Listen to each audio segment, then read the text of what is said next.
this.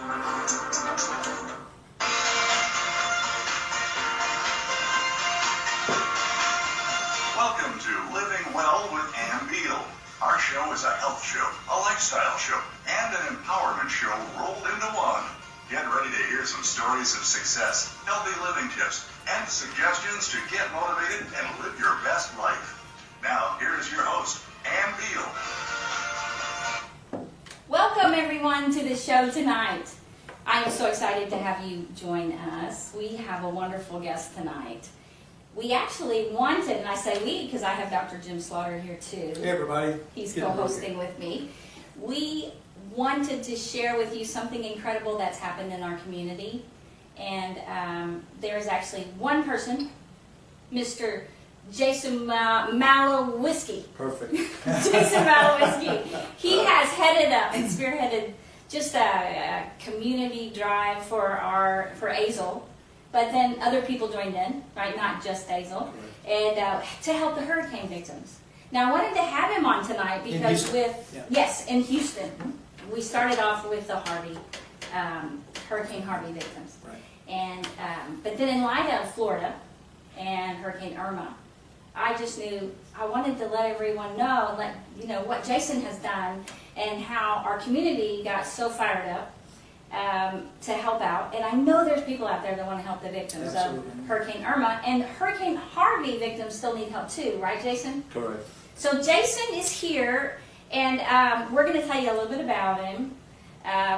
He actually works for the Department of Defense, but he is actually located at Lockheed Martin. Correct. Right? So in his free time, he is the Executive Director of Servolution Community Network and Good Neighbors in Azle, Texas. And he sparked a revolution through serving in our community, raising incredible amounts of money, goods, and volunteers for Hurricane Harvey victims in the Houston area. Now, when I say an incredible amount, I wanted to try to post a video of all the, huge tractor trailers and 18-wheelers and U-Hauls, and I mean, how many were there actually, Jason, that first day that went down to Houston? So we had a semi-truck and a 48-foot flatbed trailer filled with thousands of bottles of water. We had two 26-foot U-Haul trucks, and we also had 7 trucks pulling trailers that went down with a police escort by Azle PD. So one car in the front, one car in the back took us all the way down there safely. Well, and you know what? I mean, it was so incredible that the community got involved, and then how in the world? Okay, I mean, because like grocery stores, I mean, I know Brookshire's and Ace Hardware, and people like the 18-wheeler somebody let you borrow, here, use this truck to go to Houston, this giant truck, and then you guys filled it from Brookshire's with I don't know how many bottles of water. I mean, if you can go on the Facebook for Servolution Network, correct, and you can see it all, and you can go on our Facebook, Living Well with Beal. Just Beal Facebook, and you can see it. But mine doesn't have anywhere near as much if you go to the Servolution Network Facebook. So Jason, welcome to the show. We're glad to have you here. Thank you very much for having me, man. So we want to know, Jim and I want to know all about you. So can you just share, where you're from? How in the world did you get from Department of Defense to Servolution? How did you get to Department of Defense? I actually thought you worked for Lockheed. So on my Facebook, I said you worked for Lockheed, but it's actually the Department of Defense at Lockheed. Correct. For the fighter jets? F-35. And you're there because of all the money the government is spending on those? Yes, we're required to do government oversight. Okay. So how in the world? First of all, you're not from Azle. No. Where are you originally from? I was born in a little town called Denmark, Wisconsin, just south of Green Bay, Wisconsin. And I was raised by a single mom, lived in a small apartment, and we always were in need. And I think it's kind of my mission in life to help the people that were in my shoes, if you will, back then, succeed. Enable them to live lives that they're called to live. Well, it's amazing the kinds of things that we pick up and learn outright, from our growing up years. And everybody carries something into their adulthood with them from the past. And I think growing up in a small town like that can serve a person really well, you know, with values and things that are so important for serving later on in their lives. Yes. So I grew up in a small town community, like I said, but I didn't have much of a bright future. So in between my junior and sophomore year, I signed up actually to join the Navy. And 4 weeks after I graduated high school, I went off to boot camp.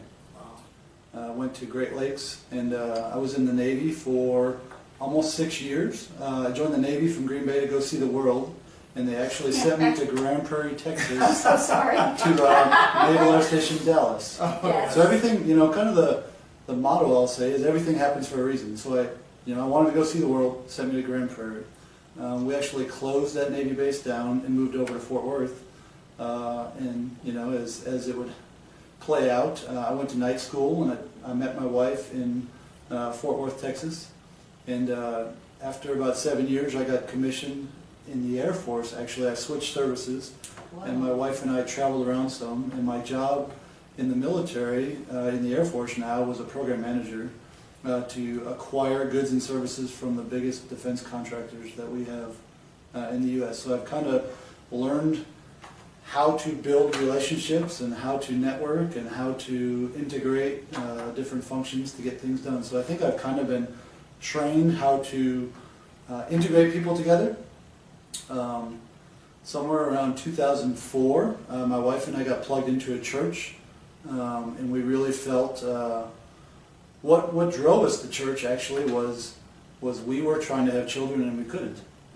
You know, after about 7 years together, we couldn't. So, you know, we got to the point to where we were looking for any answers, and we just got drawn into church, and we got mentored by some great Christian leaders at our church, and it was phenomenal. And we kind of, one of the things throughout the military is you get plugged into a church, and then every 3 or 4 years you've got to, what we say, love them and leave them, right? They train you how to get deeply immersed, and then you got to go somewhere else and do it over. So you kind of learn, and you're forced to adapt and make new friends, you know. What church was it that you guys in 2004 started at? It was Beaver Creek Christian Church in Dayton, Ohio. Dayton, Ohio. Dayton, Ohio. How about here in Grand Prairie? In Grand Prairie. Was there a church in Grand Prairie? No, we were not. So our my first Navy assignment, I was not going to church. So at all, just kind of living in the world. So in Dayton, Ohio, were you saved? Is that Yes, where you? yes, Oh, my 2004. goodness. How old were you? I was, oh geez, Oh, I'm sorry. yeah, 27, I think. 27. 27. So that really 40 changed now. your life. Yes, Well, I know you're really plugged in now with Church of Azle, yes. and very involved. And in a very short amount of time. I mean, you've only been in this community, what, a year and a half? No, we got here in 2012. So that was 5 years. 5 years ago, we got here in 2012, and kind of spent the first year we were here kind of lost, trying to figure out where to get plugged in. Mm-hmm. And we went to the Church at Azle in 2013, and our past assignment, as I was sharing with you guys earlier, we were in Oklahoma City, and we were part of a church that was a Servolution church. So if you rewind a little bit, Servolution started in Louisiana in response to Hurricane Katrina. Oh, I did not know that. So currently today, there's roughly 450 churches across the whole world that are Servolution churches. So in 2013 now, come back to where we were, I wore a t-shirt from Oklahoma City to our church, and Pastor Chad Giesland, who's now our lead pastor, said, "What is that?" And him and I got to talking, and he just challenged me to do something with it. I was looking for a place to serve, but it's very difficult to serve at church with 5 children and not feel like you're a burden. Right. So kind of outreach was where I kind of felt called to go. So it really started, ironically, in a bathroom. We had a couple in our church that we were doing life groups, right? And they needed some help putting together a bathroom. Oh, okay. So I'm they so could- glad that's what you Right. did. No, so they could host. host life groups, right? So that was my first chance Ah. to round up some volunteers to do a job they really didn't want to do, but they did it with love and kindness and compassion. So our first kind of project as a church was to build a bathroom for this couple. And we kind of did ministry to our own church body for the first year we were there. And kind of what I tell everybody, kind of the story of our Servolution here is crawl, walk, run. So we crawled for the first year over and over and over until we kind of figured out what we wanted to do. You know, gained some new people, lost some people, gained some people. And the beauty of Servolution here in Azle, Texas is I tell people all the time, if you want to come join us, be a part of it. Whatever your passion is, that's what we'll go do. If you're not passionate about it, then I don't want you to lead something, if that makes sense. So we've done a couple programs since we did that first bathroom. And what kind of, so that eventually evolved in what we call our Good Neighbors program now, to where we fix up houses in the community every April and October. And we're having one here in a couple weeks where we'll revitalize 7 homes in 2 days. 6 in Azle, and then one. This will be our first house in a different community. We'll go up to Springtown, and we do. It's mainly a curb appeal program, if you will. So it's siding, it's painting, it's windows, it's landscaping, all that kind of stuff. We also do and painting, like painting, right? Like, yes. because I know you've done one right up the street. I thought you did 2, only because one looks very similar to the one you finished. So I thought, did they do that one too?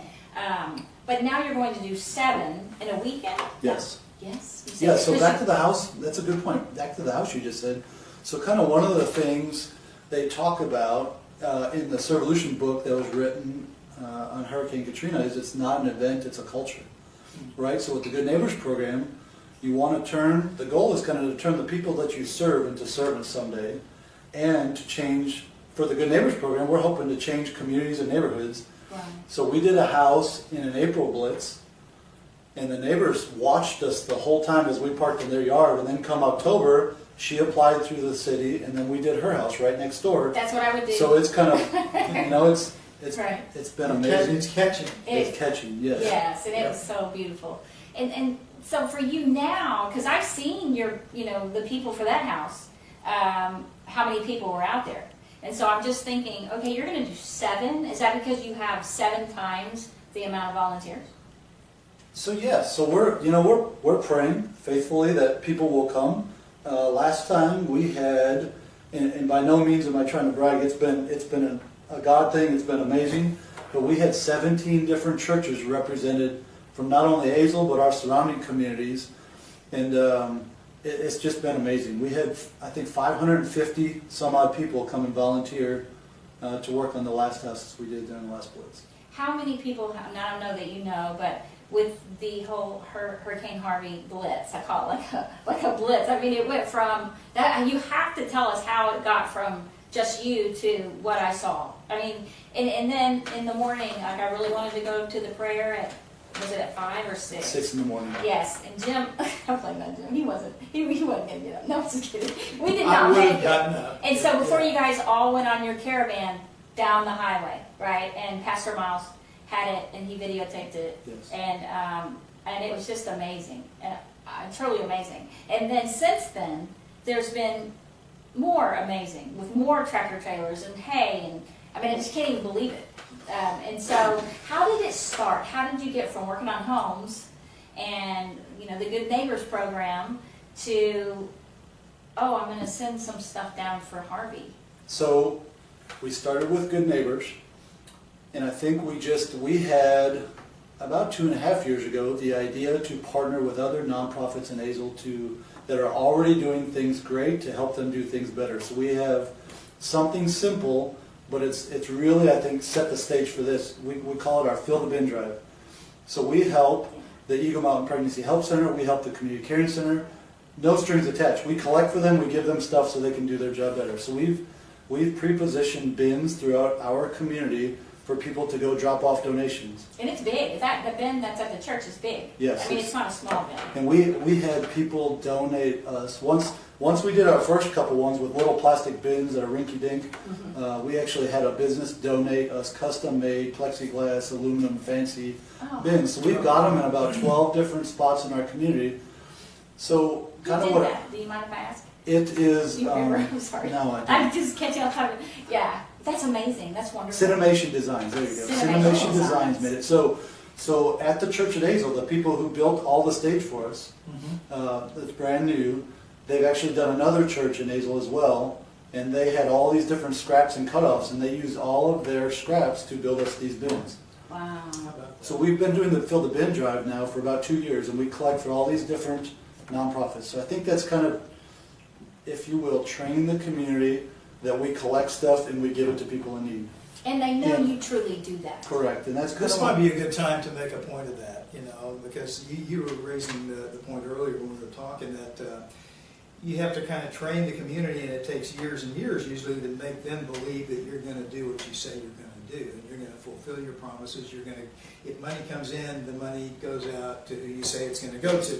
If goods come in, clothing, food, water, whatever, it's going to go to the people you say it's going to go Yes. to, and they're not going to let it sit on the shelf for a couple of years so the people don't get the help, right? Correct. And I think that really, for me, goes back to the military. For me, core values in the Air Force are excellence in all you do, service before self, and integrity. Integrity above everything. So for me, to instill values where people believe what you say you're going to do is what you actually do, I think that's really where this drive to help Hurricane Harvey victims has come to fruition. And then the third program that I think we do is Pay It Forward, where we collect gently used furniture and appliances and we give it away to families in our community for free. Oh. So Now, I you think have big trucks for that. I've seen them. We They do. say pay it forward for we- those donations as well. we just we had a huge truck donated last year to us. I mean, it's I have so many blessings that I can share that I think the more we give, the more we get, if that makes Right. sense, and it's just been amazing. It does. So kind of, if you fast forward a little bit now to this past week when the hurricane hit, one of the ladies, her name is Barbara Pace, where we have a Fill the Bin drive at her location, just called me and said, hey, what can we do? And to be totally honest, I had not even thought a second about it because even though we're in Texas, it's so far away, I was concerned about our own family members who are down there, but I wasn't thinking about, as a community, what we can do. So she called me and said, what can we do? And I said, I don't know. Let me pray about it, and let me make a few phone calls and see what we can do. So that's one of our Fill the Bin locations. The next morning, I really felt convicted that, hey, we do stuff for our community. Why can we not do something here? So I just reached out to our biggest Fill the Bin location, if you will, to Mark Laudenheimer at Brookshire's and said, hey, what do you think we can do? I know you guys run a lot of product through your store. Do you think we can do something? This is a grocery store. This is a grocery store across the right here. country. Yes, it's one of the bigger grocery stores here in our little community, and we've been very successful in our Fill the Bin drive there, whether it's to help with babies, whether it's been to help with elderly. And he said, yeah, I think we can do something. So I was like, all right, well, I've got at least a business in town that's willing to help us. So the next day I called a buddy of mine who owns a little U-Haul store, and I said, hey, what do you think we can do? Do you think we can use one of your trucks and take it down to Houston somewhere? So I was like, all right. He said, yeah, that sounds like a great idea. And it was one at a time. One. So our when we started, and mind you, all this kind of threw together in a week. We were going to take one 26-foot U-Haul and our Servolution cargo trailer down there with 4 or 5 guys. And then once we got that kind of domino to fall, we had goods and we had a truck. Then we got another one of our Fill the Bin locations, which is Kingdom Cuts Barbershop. And it's a marvelous story because it's 2 guys who are Christians. Who would think a barbershop could help unite a community? But these guys are on fire. They promote it. People follow them. People contribute because why? Because they trust them. Because they trust what they donate to them is going to go to people in need. Goodness. So we kind of had our team formed, if you will. And then we just used the horsepower of social media to just put the word out there. We had a couple distinct drop locations, being at the U-Haul place, so we didn't have to move stuff twice. And then we really drove our community to go to Brookshire's, and people just went there hand over fist and just donated. And you know how I said we used to have these little plastic donation bins to collect stuff. We have this huge bin at Brookshire's now. Right. We don't even, for the most part, weren't even putting anything in it last week because we were collecting so much stuff that it was frankly a waste of time and effort to put in the bin because instead of collecting by the bin, we were collecting by the pallet. And people were outside. I mean, we actually went to the U-Haul place. And then they were telling me, we took a bunch of stuff. Then they were telling me what else they needed for animals. So I was like, oh my gosh, I didn't even think about animals. And they were saying leashes. And I was like, oh, because I knew a lady that her daughter worked for a company and designed the leashes and stuff like that for dogs. And so I called her up and I'm like, guess what they need? And she was like, done. And so she had like 60 leashes, and I mean, she had all this stuff, so we turned around and brought it back, and so we kept hearing more about stuff, and so then we heard about Brookshire's, and we went over there. The next day, people were just lined up, dropping off stuff, so that's how I thought, you know, but even then, I didn't know how many trucks, right, when you started going down to Houston, lined up, heading down 199 highway. That was so exciting watching the video of all of that cavalcade going down, and you guys had a convoy. Convoy, that's led the on right one end and the other end by police and escort, and it was impressive to see the guys going down there and what you had going. It was amazing. So how did it come about? The guy who loaned you the 18-wheeler to take, and then Brookshire's filled up, like that was a 48-foot trailer, is that right? Yes. I was trying to figure it out, and I'm like, that thing is big. And so Ace Hardware and Brookshire's are the ones who filled that up? Yes. That was amazing. And so I don't know how much that would have cost, you know, all of that. Because it was Gatorade, and it was water, and it was food as well, right? Yes. How in the world, how did you do that? And I know it's not you, I know. But you know what? You this is one thing, guys. Ask. You asked. You asked these people for help. You let them know what you were doing. And I do know that you can't get help if you don't ask. Right, and I think that's one of the biggest lessons that I think I've learned is it takes courage to ask, but asking is required, absolutely required. Let me tell you a little bit of the story and kind of how this has evolved. So I had told you that Servolution started in response to Hurricane Katrina. So I told you we started at the church at Azle, and we used to be called Servolution TCAA, Servolution the Church at Azle. Right, and as I had started to have the vision, right, our slogan right now is let's build community together. A lot of people, frankly, didn't want to partner with one church because then it was going to raise up that one church, and not everybody wanted to donate their money to one church. Yeah. So we had some evolution, if you will, and we have made a strategic move to change the name from Servolution TCA to Servolution Network. And kind of the beauty that's happened before my own eyes is the power of the network can produce results like we had this past week. Because frankly, in a network, nobody gets all the credit, right? And you know people that I don't know, and this business owner knows people I don't know, and this church has people that go to their church that I don't know. But when you start calling on people and the network kind of grows and grows and grows like a spider web, big things happen that I can't even really explain. I mean, I wish I would have drawn out day by day how last week went, where we started with a box truck, and then on day 2 we realized we had to have another box truck. And then by Wednesday, right, we had planned to leave on Saturday. By Wednesday, we were putting feelers out everywhere. Where in the world can we get a semi-truck, right? So on Wednesday, we put the word out, and by Thursday, or Wednesday night, I had Bo Gideons had volunteered to drive the semi-truck. So he committed Wednesday night, and by Thursday morning, I had 3 more people say, hey, we'll drive a semi-truck.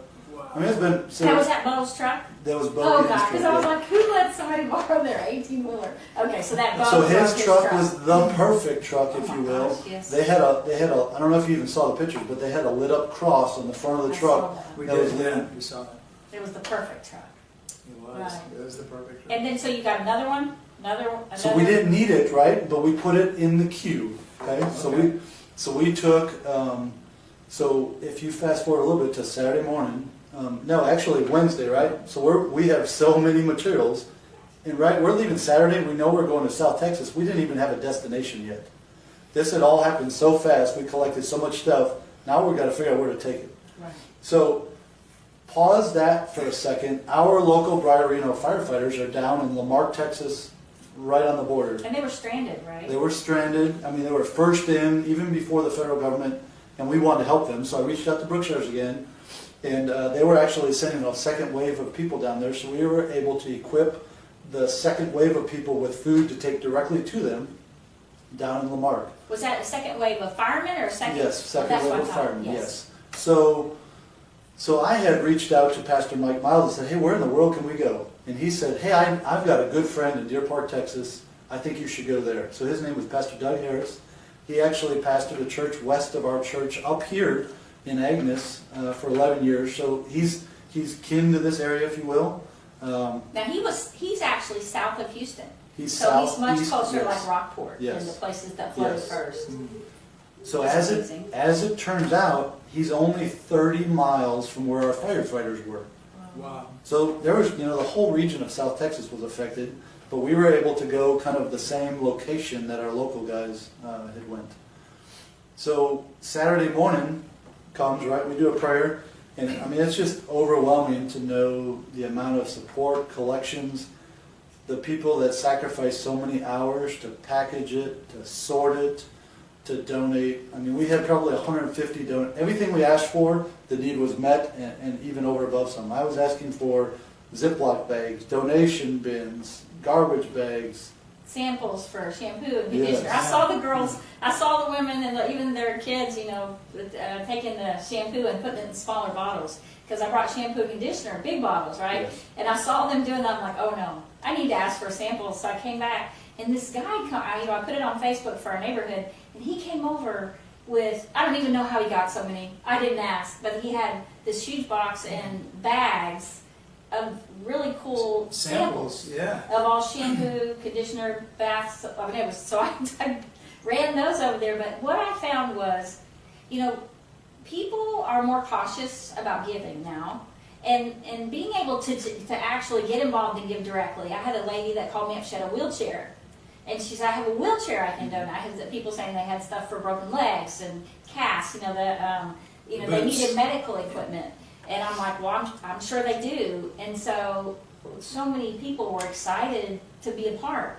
And, in our neighborhood is a small neighborhood, but compared to just watching more and more, I mean, this really fired up people because really people do want to help. Yes, and I think it's really the slogan we came up with a couple years ago is sort of coming to fruition, right? Community to us really is we believe wholeheartedly that united we can do more, we can reach more, we can serve more, and we can love more. And I think that it's amazing how much our little community, right, 15,000 people, just love each other. And I think it just transferred in what happened last week. So I know that how many trucks ended up all going down together? So the first wave had the semi-truck, 2 U-Hauls, and then I believe it was 7 trucks and trailers. 7 trucks and trailers. Then that followed with more, because I saw on the Servolution network that a guy donated a huge, like 48-foot trailer for you guys with round bales of hay, Yes. filled up for horses. And we took some horse lead ropes that we had, and I said, I don't know if you need those. They're like, oh yeah.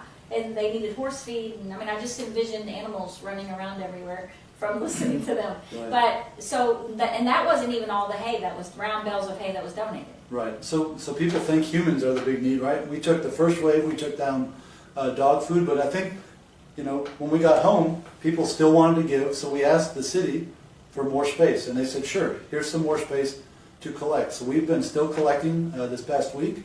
We sent a truck and trailer full of tools down to Vidor, Texas. Wow.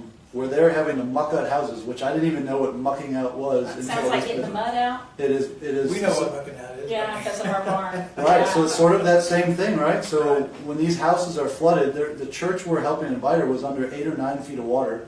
So all of the insulation, all of the sheetrock in the walls has to be mucked out. Yeah. And you just pull all this stuff out and throw it on, you got to put it all on the front curb. So we've had people that went with us.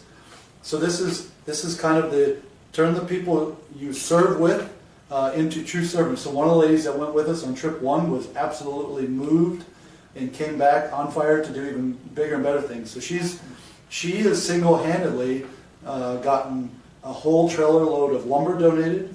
Well, I saw that. got- I mean, that's a huge trailer. Yes, and they are headed down, so they will be there tonight, actually, in Aransas Pass, which is right on the water in South Texas. So she got lumber donated from Lowe's, generators donated from Lowe's. She's been going to pawn shops, to yard sales, and people are just filling their vehicles up with tools. Now, who's this woman? Her name is Amanda Steele. Amanda Steele. What a She's great awesome. name. No kidding. Yes. And so that's exciting because she's taken it upon herself to just Yes. go around and ask. Yes. How in the world did you get the police involved? I mean, they followed you and went before you, like, Correct. all the way down to Houston. Correct. So I think it kind of goes back to the beauty of the network, right? We do, I think in a nutshell, this is ministry that is in the relationship business, if you will. So we treat everybody kindly and fairly and equally. And I did not even ask Police Chief Pippins for an escort. But I think he saw, as it was growing, he reached out to me and said, hey, do you think you need a police escort? Mm. So that was Wednesday, and he said, yes, I think we'll send one squad car with 2 officers. And by Friday, I mean, he had more officers wanting to go with us. No kidding. So we actually sent... and you know what, and I hadn't thought about that until now, but that's actually with all the supplies that you were taking down and everything. I mean, it could have gotten... Oh yeah, you become a target, yes. right? This is ministry here in our heart, but right. you easily become a target, you know, and we had the community prayer. We had absolutely no issues with anything on our convoy as far as flat tires or incidents. That's or amazing. You know, I was thinking about you guys going down there and going to supply the firefighters who were first responders there, right? I was thinking how cool it would be to be one of those firefighters and you're running out of stuff and all of a sudden know that your own community was coming. They were on their way to bring supplies to you. They didn't even have food. They were like, no food, right? Right. That was amazing. So I think it goes back to, again, for me personally, it just goes back to my military roots. I've been deployed before. I've been alone where you're separated from your family. Even though their hurricane relief was only a week duration at the time we went down there, you're still ripped out of your house, away from your family. And, you know, one of the things Pastor Mike challenged me with 3 years ago, so we're about to have our 3rd annual First Responders Banquet. Right. So I'm a veteran, right, and he challenged me to love on our first responders. So that's really what started our network, if you will, with the city officials, with the mayor, with the police chief, with these first responders. So it's kind of in our blood to serve those who serve us. So when we went down to Deer Park, we actually made a point to go visit our local first responders, and I've been getting, you know, just text messages, just saying thank you, how awesome it was, just to know people. Even, like I said, it's only been a week, but you really feel like nobody's paying attention when you're right there in the middle of it. They had a group, I believe it was 8 guys that were sent down there from our local Briar Reno Fire Department, and they, from what I've been told, had 220 water rescues just for that team. Wow. That's Good. wonderful. Wow. And so that was just 8 guys. 8 guys. That's truly one person can make a difference. Yeah, And absolutely. that's amazing. So we are going to take a break. But when we get back, I have so many things. Like, one, I heard this lady talking, and of course she put a letter on Facebook saying the hurricane victims do not need your stuff. Nobody has a place to put anything. Everything is, you know, they don't have a place to store anything. Don't send stuff, only send money. And I was like, now that is not completely right? And so we're going to go to break. When we get back, I'd love you to talk about that. Okay. And we'll go on about everything that Jason Malewiski is going to do, everything he's going to continue doing, because I know you still have more stuff. So you guys stay right here, and we'll be right back.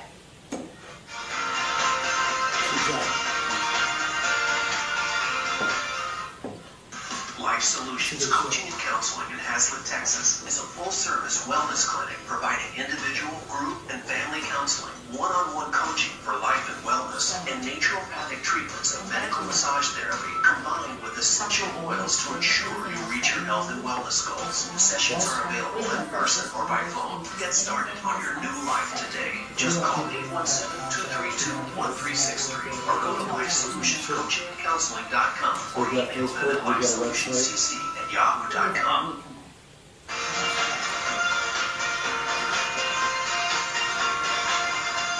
Listening to Living Well with Beal.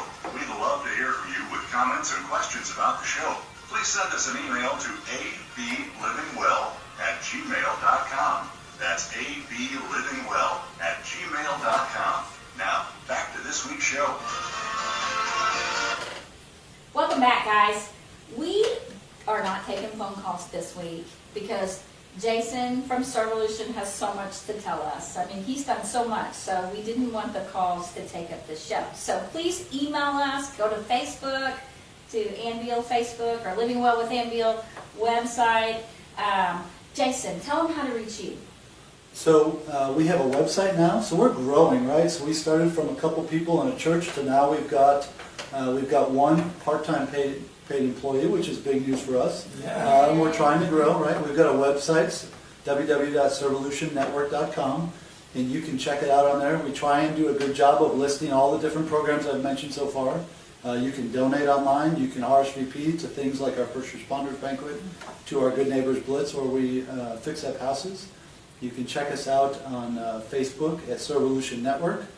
You can link up with us on Instagram as well on Servolution Network. So everything is Servolution Network. Everything is Servolution Network. Okay. Well, that's easy enough. That's easy. Everybody can find you that way. That's called good. branding. Have There you everything be go. the same. Unlike our wellness clinic, Life Solutions, and this is my show, Living Well. I had Living Well first, my show, and somebody now stole it. that's another And story. People steal Living Well. Yes. I did brand it, but people use it all the time. And anyway, so what do you think about what that woman said, saying, you know, the hurricane victims don't need your stuff. They just need your money. They just need your money. So I saw it with my own eyes. Money doesn't buy you stuff when there's no stuff to buy. Yes, because People need basic things like food and water. It's not like we were so the first trip we went down there, right, we took, I think it was 27 pallets of water. This is basic life needs. Life support type Not- needs. Not plush drapes or carpet or anything. or iPhones or anything like that. Money doesn't help when there's no gas at the gas pumps, when there's no stuff, when the stores are all demolished. Basic things like food, water, right? So now they're mucking out in cleaning supplies, right? Everybody in the whole communities down there needs cleaning supplies. And that's what the We farm, saw somebody bring in a whole bunch of cleaning supplies, and Yes. we thought, why are they doing that? well, that's what the But then we National found Guard out. was asking for that, right? The antiseptic for the Yes. hands, They were asking for basic things like socks. socks. So that was, right, so one of the cool things that our local community, the local Texas Air National Guard reached out to us, a little nonprofit in Azle, Texas, for socks. That's awesome. That is awesome. Yeah, they were saying hand wipes, antiseptic, and socks. Socks. And so when people were asking me, they need socks. And so this lady's like, I got socks. She goes, oh no, I went and bought underwear. Okay, I'm going to go back and buy socks. And so, yeah, in a lot of the places in Florida, the stores were, the counters, the shelves were empty, Wiped out. right? So there's nothing to buy. I know that, and I'm not as familiar with northern Florida what happened, but and they will need basic supplies as well, especially down in the Keys. But yes, that's what I was thinking. Now, there were donations of money, and you had a donation come in that day when I was talking to you, and I think it was $800. Mhm. And you immediately called, what was his name? Brookshire, Mark Yeah. at Brookshire. You said, Mark, I got $800. I want $800 worth of Baby stuff. Baby stuff. That's right, because there were women just holding their babies, never putting them down. They've been holding them for days because they didn't have any they didn't have playpens, they didn't have car seats, or diapers. No, Yeah. they didn't have anything. So with that $800, you turn around and spend the whole $800 on baby stuff. Yes. See? That's great. That's cool, great. guys. Isn't that cool? So if you donate to Servolution Network, it all goes back out. Yes. So one of the things, so our vision statement is create opportunities for the blessed to be a blessing.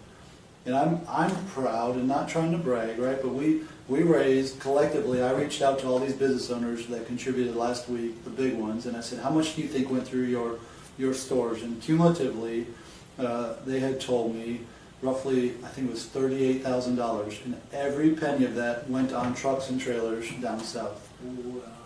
That's amazing. Yeah, that's $38,000 each store. That Total. donated. Total. Total, Oh, total. yeah, total. I was like, wow. Yeah. Total. That's still so much, right? Yes. It's incredible. Yes. And I know everyone has been blown away. I know you really have been blown away with just the generosity and just all the people that were willing to help in your team. Correct. I was dropping off stuff, but I wasn't there packing all the little baggies that you asked for, right? And people refilling little bottles to use as samples. I mean, they were there for days. So one of the things I've kind of learned though is you have to give everybody from, if you will, from the person who's packing this stuff all the way to the rich guy, if you will, a nail to hang their hat on to where they feel like they're part of something. And no matter, a lot of people say, well, I don't know how to help. There's jobs for everybody when you do an exercise like this. So many hands and volunteers are needed and required. I mean, I kind of joked, I only called the party, right? We kind of put together the plan, we send out the invites, and the people who showed up eager and ready to go. Well, and you put out a kind of a red alert to our neighborhood, on our neighborhood website here for people to bring stuff. We had people bringing stuff to our house, and then we piled it in our vehicles and took it down to the drop-off zone. Yeah, and I wish I had known sooner, because I was getting stuff and I knew you guys were leaving the next day. And so I was telling people, just bring it, like all weekend, Monday. And I even had Northwest High School over in Azle, they were taking donations. The kids in one of the leadership clubs started wanting to raise donations and get stuff. So I thought, okay, even if you guys are already gone, I can take it down there to Northwest. Right. And so I was kind of surprised at the response. So many people wanted to, I gotta have some time. Can I bring it by tomorrow? Well, somebody else from Servolution piped in our neighborhood, I guess, and said, no, they're leaving in the morning. People were like, whoa! They're bringing it up at night. I'm like, really? It's okay? And so finally, I guess she called you and said, no, guys, it's okay. All weekend, they have another truck leaving. Yeah. And so, and I thought, I didn't know early enough to let everyone know. That's part of sometimes I have my head down, just working, trudging with all that I do, that I obviously didn't see what was going on around me. But once I did that, our neighborhood's not that big, but I saw people get so excited that they wanted to help. And so, and willing anything. They're like, what do they need? And I looked on because you had this great, the flyer, and then you had it on the church website, and you had it on the Facebook of what you needed. And so I told them that. And some people were still asking clothes. I'm like, I don't know, just bring whatever. And so that's why when you just say money, you take a lot of that away from people. It's not personal anymore. No. And there are people that can donate money. We donated to the Red Cross after 9/11, and that was very far away. And so, when you can, that's great. That was so smart, though, to go to Mark and say, hey, put this into goods, some kind of goods, and we'll take them down. Well, it's amazing to have that kind of resource, right? Because if I gave you $850 and said go to Walmart, it would take you hours. Yeah, it would. And then you got to figure it all out. Oh, you know what? That's so smart. That was so smart. You're a very smart man, though. We know this. I'm going to tell you though about one of the coolest donations we got, which was money. But so one of our local elementary schools, one of the guidance counselors got wind of what we were doing. And so Hoover Elementary, which is where two of my kiddos go to school, 5th and 6th graders, mind you, one of the little girls gave $2.17 in a baggie, and I was able to give it to the pastor down there. But the point is to give whatever you can, no matter how big or small. And that he actually, when I gave it to, I'm tearing up. When I gave it to Pastor Doug down there, he used it in his sermon and just said, "Folks, this is what it's all about. This is when you can engage a whole community to where the kids want to give money to help other kids. That's amazing." That's really incredible. He's tearing up. That's sweet. That's good. Yes, and the kids can, and the heart of a kid is so awesome, and they can, definitely give and help. There were even kids helping. Yes. A lot of the volunteers, kids were there helping. Yes. And squeezing bottles, and sure.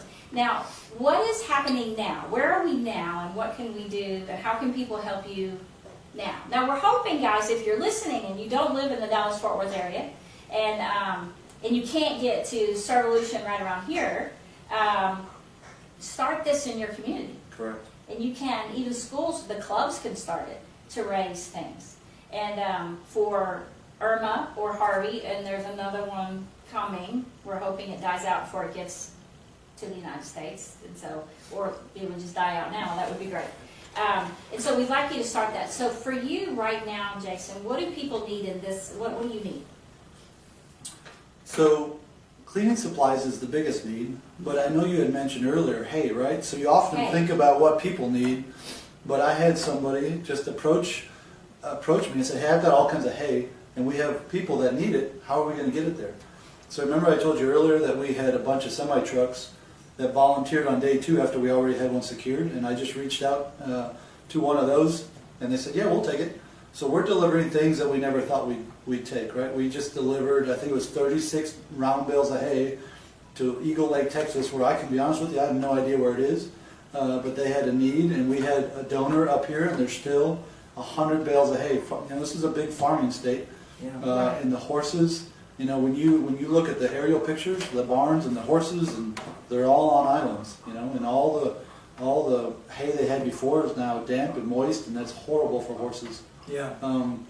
So we're taking things now. The biggest need, really, what I was told just the other day, is volunteers, right? So a lot of places are getting tools and getting supplies, but they don't have volunteers, because what a lot of people in South Texas are finding is they weren't covered by flood insurance, right? They've got insurance, but they weren't covered by flood insurance. So all of these houses have to be mucked out. Whether you're rich or whether you're not, your house has got to be mucked out. And there's not enough contractors in the world down there to go muck out all these houses. So they really need people to go down there and help. Yes, and it's a time sensitive, because then you're going to have mold and you're going to have all this stuff in the air to get it done. To get it, that's why you got to do it quickly. Well, and I have a friend from school that is in Florida, and she had her 7 horses. She shows English horses, and couldn't get out. And she ended up painting on them her phone number and tagged them, everything, in case they, who knows, she was so worried about where they were going to end up, what was going to happen. I haven't actually heard from her yet, so I'm just hoping. But there are horses, and so, and animals and everything, and so, but cleaning supplies. And then if there are other things, I mean, you wouldn't have thought hay until someone called you about the hay, right? Correct. And so whatever you guys have. You mentioned tools. Get to Jason. Tools are a big need, right? So everything, tools and building materials, practical things like 2x4s and lumber. Okay. Yeah. That's just wonderful. Well, we just thank you so much for coming on and just telling us how people can help out, how people around here can help out. Go into Servolution Network on your website, Facebook, Instagram, right? Is there a phone number? Because you didn't give a phone number. So right now, because we're small, it's only my own personal cell phone number. Goodness. So yes. we'll go with the website. Okay, guys. But you can contact me too on my Facebook or anything like that, and we'll get the information to Jason. Yep. And so, thank you, Jim, for being on and helping me. My pleasure. With this wonderful adventure. And great talking to Jason, hasn't it? Yes, wow. yes. And so we just thank you guys for listening, and the show will be put on iHeart. If you want to let anyone else listen to it, you can go to Living Well with Ann Beal podcast on iHeart, and that's where it will be. And we videotape, so we're going to put it on YouTube. And so just thank you guys, and in the meantime, start your own, what can you call it? Servolution charge. Yeah, Servolution charge, your own convoy going down to Houston or to Florida, and just rally the people. Okay? In the meantime, live well.